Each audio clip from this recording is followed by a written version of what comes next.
نحمده ونصلي علی رسولہ الکریم اما بعد۔ 3 روزہ سفر المظفر کورس کا چھٹا عنوان ہے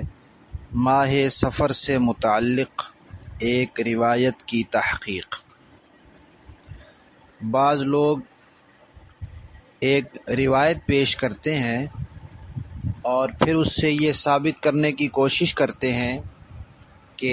سفر کے مہینے میں نحوست ہوتی ہے اور یہ مہینہ منحوس ہوتا ہے۔ روایت یہ پیش کی جاتی ہے،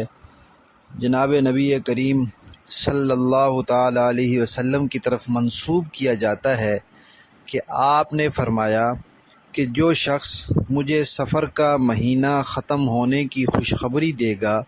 میں اسے جنت کی خوشخبری دوں گا۔ تو اس سے پھر یہ حضرات یہ دلیل پکڑتے ہیں کہ اگر سفر کے مہینے میں نحوست نہ ہوتی تو آپ صلی اللہ علیہ وسلم کو یہ فرمانے کی کیا ضرورت تھی کہ سفر کا مہینہ ختم ہونے کی خوشخبری دے گا تو میں جنت کی خوشخبری دوں گا۔ تو اس کے بارے میں علماء نے لکھا ہے کہ یہ جناب نبی کریم صلی اللہ علیہ وسلم کا فرمان ہی نہیں ہے، یہ روایت موضوع ہے، من گھڑت ہے، کسی نے بنا کر منسوب کر دی ہے۔ تو چونکہ یہ ایک روایت کے طور پہ یہ بات پیش کی جاتی ہے تو اس کے لیے انہی علماء کی بات قابل قبول ہوگی جو روایات کے فن حدیث کے ماہر ہیں۔ تو فن حدیث کے جو بڑے بڑے ماہر علماء ہیں، حضرت مولا علی قاری رحمہ اللہ تعالی اور علامہ طاہر پٹھنی رحمہ اللہ تعالی اور اسی طرح اور حضرات بھی، انہوں نے اس روایت کو موضوع من گھڑت روایات میں ذکر کیا ہے اور کہا ہے کہ اس کی کوئی حقیقت نہیں ہے۔ اور بعض علماء نے یہ بھی فرمایا ہے کہ اگر یہ روایت ہوتی بھی، ویسے تو نہیں ہے لیکن اگر یہ روایت ہوتی بھی تو اس کا یہ مطلب ہو سکتا ہے کہ رسول اللہ صلی اللہ علیہ وسلم کو ممکن ہے اللہ تعالیٰ نے بتا دیا ہو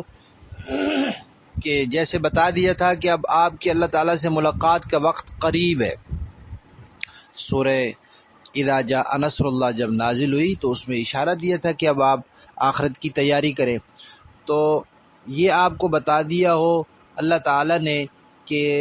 اس سفر کے مہینے کے بعد آپ کو اللہ تعالیٰ اپنے پاس بلا لیں گے، تو اللہ تعالیٰ سے ملاقات کے شوق میں آپ اس انتظار میں ہوں کہ کب سفر کا مہینہ ختم ہوگا